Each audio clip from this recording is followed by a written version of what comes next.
With the start of my first word, my time will begin. Hey, everyone. Thanks for joining the first Constructive Speech and Debate podcast. This is a podcast for everything speech and debate in Texas. Our names are Ryan Stokes and Kenny Adcock, and we are excited to continue this journey with you. As we begin to work through the season, it is our goal to share some stories, introduce you to experts, and facilitate conversations that we hope will help you throughout your season. So, whether you are a coach, student, competitor, or a parent trying to figure out what crazy event your student participates in, welcome to the show. This is the second episode covering the NDCA Novice packet.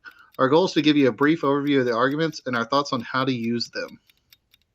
With that said, let's go ahead and hop into the topic today, which I believe we're going to start with counter plans. So, the first thing you need to know is that the first one I'm going to cover is state's counter plan, and this is going to be one that's run fairly often early in the year this year. So to give you an overview of the one in the packet, it says that the 50 state governments and sub-federal territories should be the actor of fiscal redistribution instead of the federal government. The IRSDA is a net benefit. Is a net benefit to the case, arguing that state taxes are not dealt with by the IRS, but with state revenue and tax departments.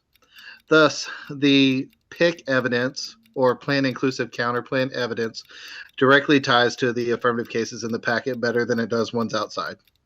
I'm going to give this a strength rating of 3 out of 5. And I would encourage you that if you want to run this outside of the first novice type tournaments, that you're going to want to go find more evidence to extend the effectiveness of the state's CP.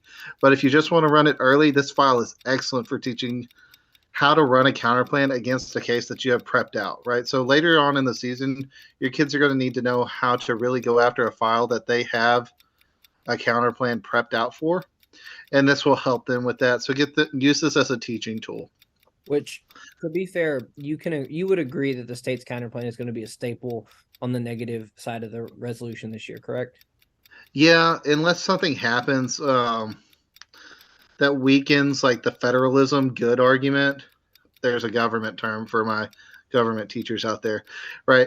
You could argue that federalism has kind of been shown to not be very good this in modern day because like women's rights issues, if you want to go that route, right? Power was given back to the states on abortion. A lot of people were upset with that. A lot of people liked it, and you're going to be able to find evidence that federalist or federalism action could be a good thing or a bad thing to run to kind of weaken this counterplan argument in the status quo. But that's just kind of my thoughts on it. So I definitely think this is a counterplan that people are going to want to have prepared, though. Yes, like for sure. They're going to need like prep out the state's 50, like the state's counterplan. You're going to need to know it, and if you feel like running it, do so. Will you kind of discuss a little bit of time suck theory? Yeah, so and how, I mean, because that's really and truly how this counterplan is going to get used. Yeah, so the idea of a time suck is I know this argument isn't great, but the affirmative team has to respond to it. And a counter plan, if it is winning on the flow for the judge because it was dropped or just not answered very thoroughly, is enough to win the round for most policymaker judges, Stokes judges, and that's a lot of what you're going to see out in your invitational tournaments. You won't see some of those more different style of judges until you're running like TFA closer to state tournaments or early on TFA tournaments or at UIL state in the out rounds where they try to give you a one of each type of judge in your out rounds at state for UIL. So if you're going to be in front of a policy judge or a stocks issue judge, you could use this as a time suck argument. They spend a lot of time on the CP and then you win on the DA because they undercovered something else. So the next counter plan I want to cover is the taxes plan inclusive counter plan. To give you an overview, the tax pick is premised on modern monetary theory's defense of deficit spending. Essentially, it argues that the app can be funded through a government borrowing money and that the tax and transfer schemes that are going to be going on are unnecessary. So the way that a negative would do this is they would run a topicality saying that the affirmative team has to use a tax via the word fiscal, like the words fiscal redistribution, and then make them admit that they have a tax in their plan, and then run this counter plan saying like increasing taxes is bad. We can just do deficit spending. Here's the monetary theory backing it up for why it'll work. And then the net benefit to this would be the IRS trade-off DA that you'll find in the novice packet. Now, personally, I'm giving this a strength rating out of like a 2 out of 5. And it's because I personally wouldn't have my teams run this argument. General analytics based around how deficit spending during COVID shows that inflation is a problem when the government spends more money than it has, and kind of goes against logically the claims of modern monetary theory defending deficit spending. I also think that it wouldn't be difficult to find cards talking about the quote unquote inflation tax, the tax that happens to poor middle class families. That isn't a direct tax, but it feels like it because inflation makes your dollar have less spending power and purchasing power. And that ultimately is going to harm your poor middle class families. So if you're going to try to run an argument like this, make sure that you block out those style of arguments where they're going to talk about inflation and they're going to talk about like the unintended tax harm of weakening the dollar. And your kids are going to really have to know modern monetary theory to defend this pick. So run it if you would like, but I don't know that it's the greatest one in the book. With that said, we're going to hop down and has a whole lot of solvency outside of that, right? I think it's going to end up triggering more harms than it will ultimately create more offense for you in the round. Yeah. So definitely spend a lot of time learning the states. Go over the taxes pick just so your kids don't get hit with it.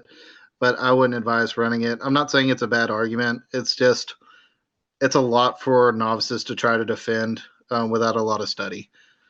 Kenny, let's hop down to the DAs. Why don't you tell us about the economy DA that's in the packet? Well, disadvantages are probably my favorite style of negative argument, so thank you for this opportunity. The economy DA, I would highly encourage coaches that this is probably going to be a DA staple in generic negative off-case positions. Because no matter what, your AF is going to trigger something to happen with the economy DA. So the uniqueness evidence will almost always be up to date. I would highly encourage coaches that as you're building the season, that 3 months or better for your uniqueness claims is probably your standard. The economy DA is pretty stereotypical in this packet. It establishes that the economy is strengthening now that we're headed in the right direction. However, if we vote AF or the AF plan reverses this and causes some form of war to transpire, this argumentation is solid and should be easy to run or improve upon. It should inspire your own versions of this DA. You really should have your own version of an economy DA. That's why I kind of like the strength rating of a 3.5, because it's going to be something that's going to be a staple in your arsenal, right? It's going to be the bullet you pull off the shelf to put it any generic AF, and it's going to link to just about any affirmative case that we see on this year's topic. How I'd recommend some improvements to this file. It's very well constructed for a novice competitor, right? Inside this novice packet against the AFs, you're going to see it link very well. The uniqueness is going to be very hyper specific. The internal links and the impacts are going to be very triggered by the affirmatives in the case. So it's going to allow your novice competitors to clash and exist really well inside those rounds. But I would highly encourage you, as the season goes on and as you build your research, to find dated evidence before 2021. This will ultimately update your uniqueness claims. Again, remember that 3-month threshold. I would highly encourage you to let that be your standard. Update them regularly. You need to be able to defend the uniqueness arguments. You need to be able to establish that the economy is in good standing. The case provides cards, but a strong affirmative team or a upper level of varsity team will wash this out, right? The debate will ultimately fall, and this DA won't generate the impacts or the offense you're looking for it in the round. And so ultimately it'll come down to persuasion. It'll come down to how well can your novice team sell that the impact of war does happen, that the economy being strangled by the affirmative ultimately causes the bad things.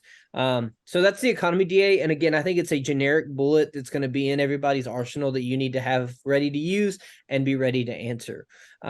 So I'm going to give you the second DA because I think you like talking about the IRS more than the average person. So talk to us a little bit about the IRS trade-off DA. Yeah, sure. So the IRS trade-off DA functions as a standalone or as a net benefit to the taxes plan inclusive counterplan or the state's counterplan that we talked about earlier. So this disad argues increased taxation overburdens the IRS, thus causing a shift in funding and resources, which shuts down functions that this specific one says fight terrorism. So it essentially says that right now the IRS is okay, it's at capacity, it's working fine. But if we go in and create this great big new tax, which is something that they're going to hold that the plan does, that's going to shift funding and resources and personnel inside the IRS. And that's going to hurt their ability to actually fight off like cyber terrorism and things like that. I'm giving this one a 3.5 out of 5. It has a good link story. It's the card work inside is strong. So it's good for your novices to have early on in the year. How I would improve the file, though, is to find links to cases outside of the packet. Maybe consider changing the impact from terrorism to something different. I'm not sure what I would recommend that to be for you, but I'm sure there's research out there that can provide a good internal link and impact story that you can use based off the IRS failing. So this is like I said, a strong DA early in the season. It has good answer twos for both the AF and the neg sides inside the DA in this file. So on that alone, it's a gold mine for cards for your teams early in the year. So I think yeah, one look thing at the IRS trade off.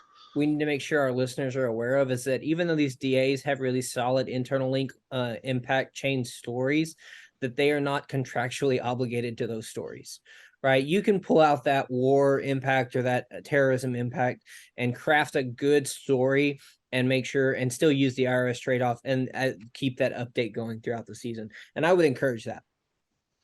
Yeah, look for like soft impacts, gender, race. Structural violence will always go a long way. Yeah. And it also helps mix up the different types of impacts that you're running on the negative side and gives the AF more to deal with. It Because if also they matters. say they solve nuclear war and all your impacts in your DAs are nuclear war, then they're kind of hitting 2 to 3 arguments with one stone. It also feeds into if you have that AF that has that framing evidence, as the novice packet does, as one of them do, you have those non-war based impacts that you feed into, and you're like, yeah, let's do that. Let's prioritize those. That's why you're triggering them. Yeah. And so using their own framing against them is a great tool. Okay. So Kenny, this next one, I know you have some opinions about it. So I'm gonna cover it and feel free to jump I'm in. growing. Okay, the K has softened my heart. I voted on a K at TSDC in the LD rounds. Okay. That hurt me, but it was done beautifully. It is the best LD round I've seen all my career.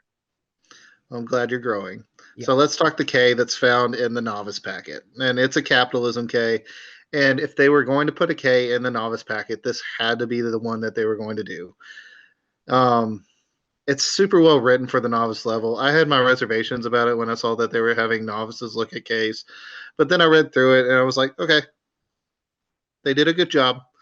It does a good job of laying out what a K shell is and providing arguments for not only the affirmative team, but the negative team to run inside the round. So this was really good for early in the year to have your novices practice just those K arguments before they go to tournaments, right?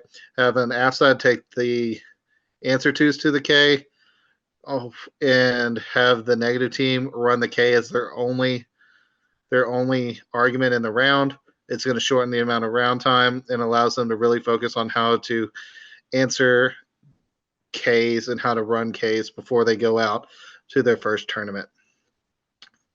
And the cap K is just going to be a staple in the meta this year. There's no way around it. They're all going to claim capitalism's awful and we have to find an alternative to fix it. I give the strength rating of the Cap K a 3 out of 5 because it is easy enough for novices to understand and run, um, even if they don't understand all the literature that's in the K.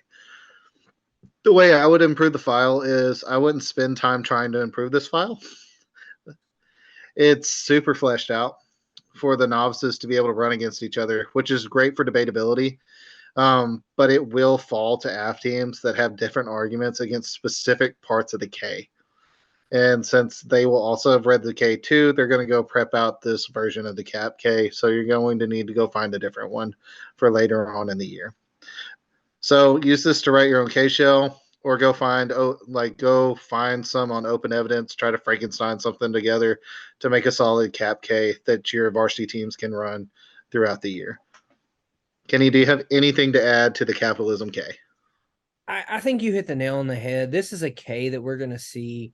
It's a negative. It's kind of like the economy DA, right? Like people are going to be critiquing, and I think it's important to lay that out, right? Like what the nature of a critique is like there's an issue that we need to address before we actually get to the meat and potatoes of the resolution.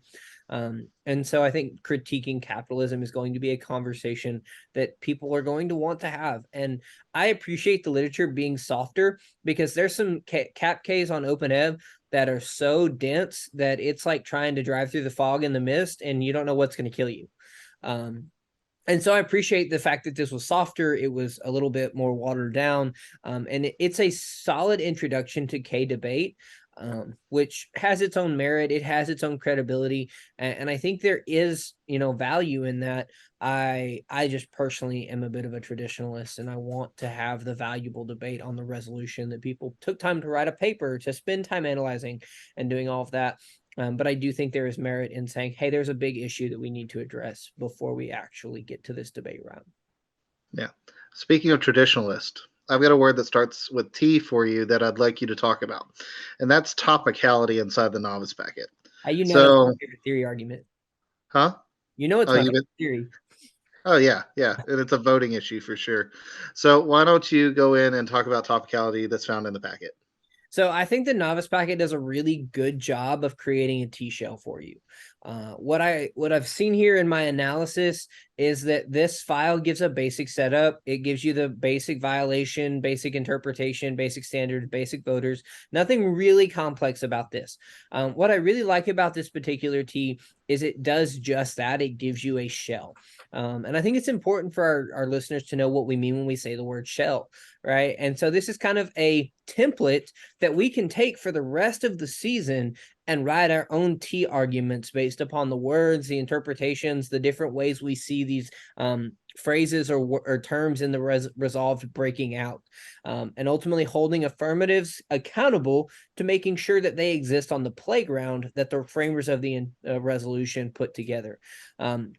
And so this topicality shell for the novices is a great resource. It provides not only framework for the negative T that they can run in any given round, but it also does a good job of providing a base level of answers too, that you can start collecting. I would encourage you to be working on your T file every single day. I think your T file is something that can be updated, that's something that can be maneuvered. Your violations are going to change, your voters, your standards are going to change. T is not an argument that needs to take longer than 30 to 45 seconds. So we talked about time suck early in this round. It becomes kind of one of those time suck-esque arguments. And that if the affirmative doesn't answer, they're not topical. And if they're not topical, judge, you can't vote on it. And that's going to win a lot of the small school rounds that I'm seeing and that I have the luxury of participating in. And that T debate is going to be really fleshed out this year. It's going to be a little bit more merited. There's going to be a little bit more scholarship to the T's that we're seeing. And so it's a great shell. Find solid pre-written standards that you can use throughout the season. The reasons to prefer statements, the topicality that you could use to write ones for, unique T arguments that your team decides to write, because I know you're squirrely and you're going to come up with some this year. Some of my favorite arguments, though, are direct to case. Ryan, you really spent some time with the affirmative. We've dug into the novice packet on the negative side. Did you see anything that stood out to you when looking at the on-case attacks that the NDCA put out for us? I will happily get into that, but first I want to give our listeners a few words on topicality that they need to go ahead and go get prepped out, right? If you're going to use this shell, you should probably know where to start. Fiscal redistribution. A lot of teams are going to try to hold you to that as a tax from the wealthy to the poor. If that doesn't fit the plan that you want to run this year, you have to have a counter interpretation for what fiscal redistribution means. Don't just go get it from a dictionary. Try to find some like judge, lawyer, something like a. I have no doubt that there are financial experts like Warren Buffett or any of those guys who have talked about fiscal redistribution not being a tax. No doubt. So that you can go find a counter interp to really have that good standards debate on who's actually creating the most fair, limited, good round for debate. Another word that you're going to want to really look at is substantially, and what substantially means. Is it quantifiable? Are there numbers here like 30%, 25%, or does it just mean by a large amount? So you're going to want to go and get your we meet definitions or consider writing topicality shells around the word substantially. One I like this year that's not going to be looked at a whole lot, I think, is the word increase. And there are cards out there that you can find on the internet through some of the resources we've listed in the past that say increase actually means it has to come from something. So you can't increase something from nothing. That's the law of the universe, right? Things only change. And when you pair that with a tax, you get this super limiting, ugly T where you say the affirmative is only topical if and only if they increase an existing tax that targets the wealthy. If they implement any other tax or don't list one, they're not topical. Boo hoo hoo. You should vote for my super limited topicality argument. I do think another T that you're really going to want to make sure you have prepped out is if you go the basic income route, people are going to run universal against you. Yes. Make sure you're ready to advocate that the resolution says a basic income and find a clean definition for that. And don't let them hold you accountable to providing a universal basic income. And this isn't hard. Look up guaranteed basic incomes or means tested basic incomes that will allow you to find good counter interpretations to their topicality of a BI meaning UBI, because colloquially it does kind of have that tie to it. Most cases that talk about basic income are universal. So if you're going to run something outside of that, make sure you have a good means tested or guaranteed basic income definition that you can use to counter it. Okay. Now, I feel good at hopping into talking about neg on case arguments that are found inside the packet.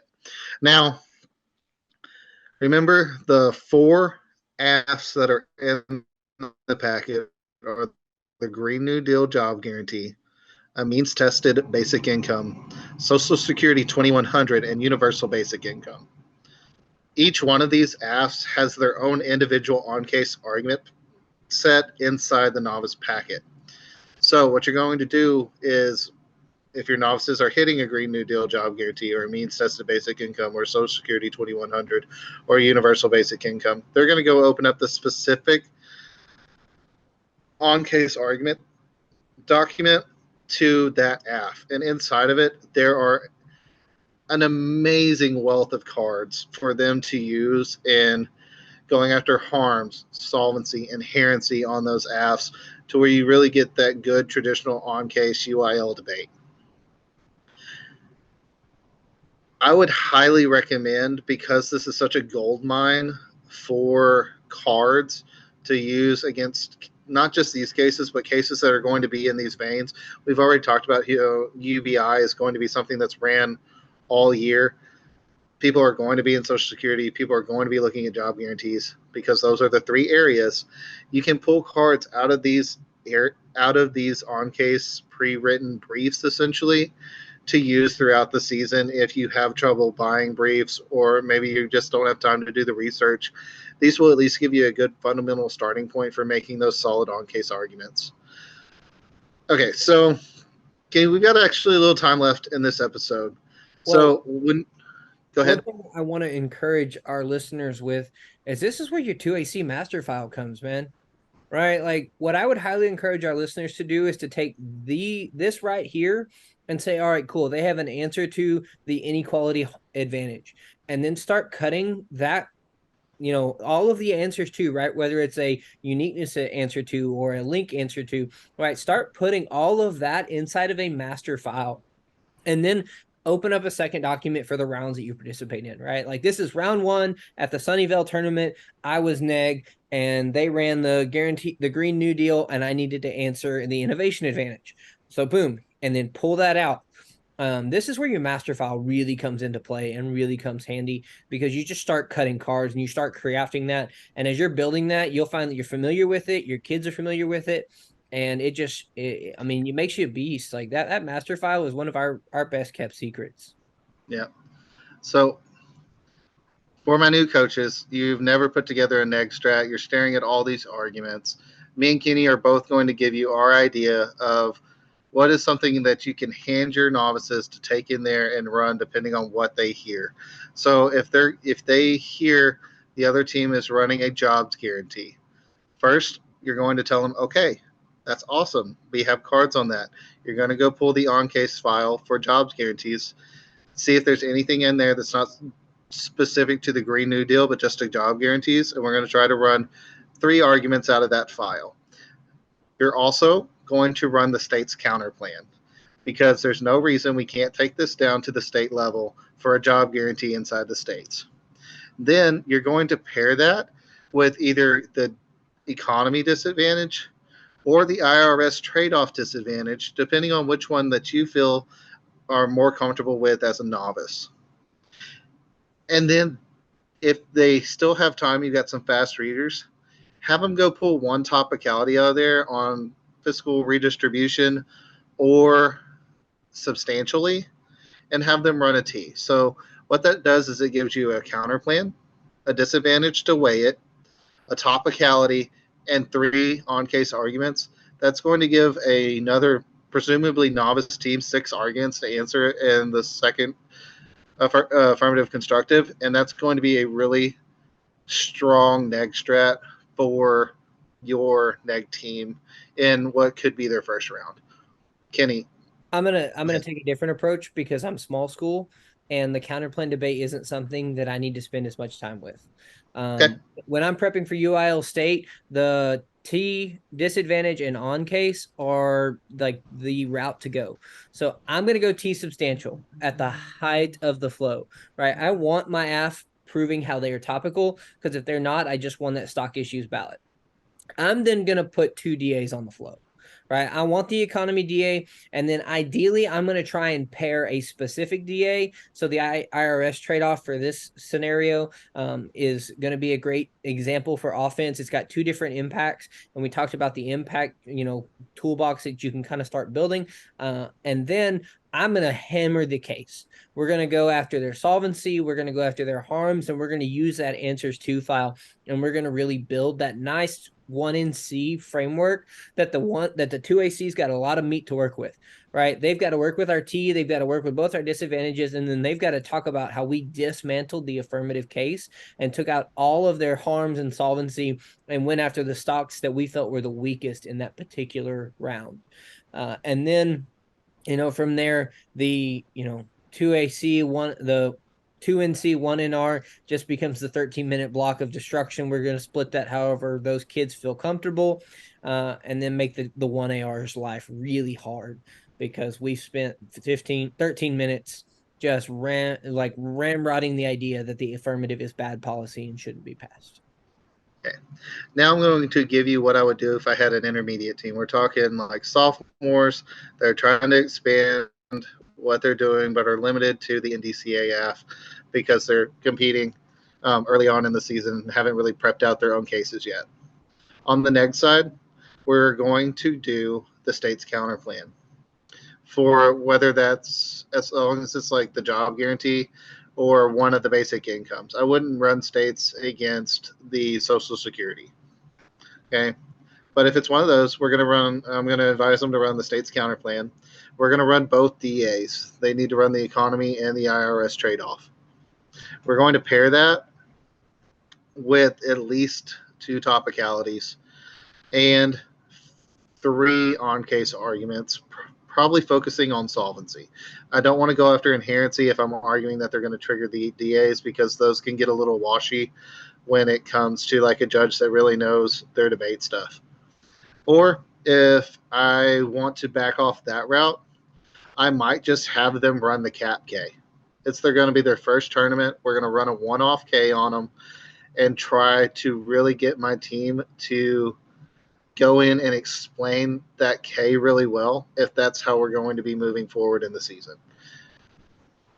Kenny, do you have anything for an intermediate team real quick before we get to the end? For me, an intermediate team, in this particular season, I'm going to hold them to the cap K. I don't want to be losing ballots to the cap K because of the circuit, because I know there are schools out here that are going to be doing the one-off K. Mm-hmm. And so I want my upper level teams really holding on to the K and knowing how to engage, knowing how to disengage, knowing how to delink, knowing how to fight out of the alt, right? Like knowing how to participate in all those mechanisms, because if not, we'll drop ballots. Like we'll lose educational rounds because of, just mistakes that could have been coached out. Good. Oh, there's the timer. Thank you for joining the first Constructive today. We hope these conversations have been beneficial to you as you start your season.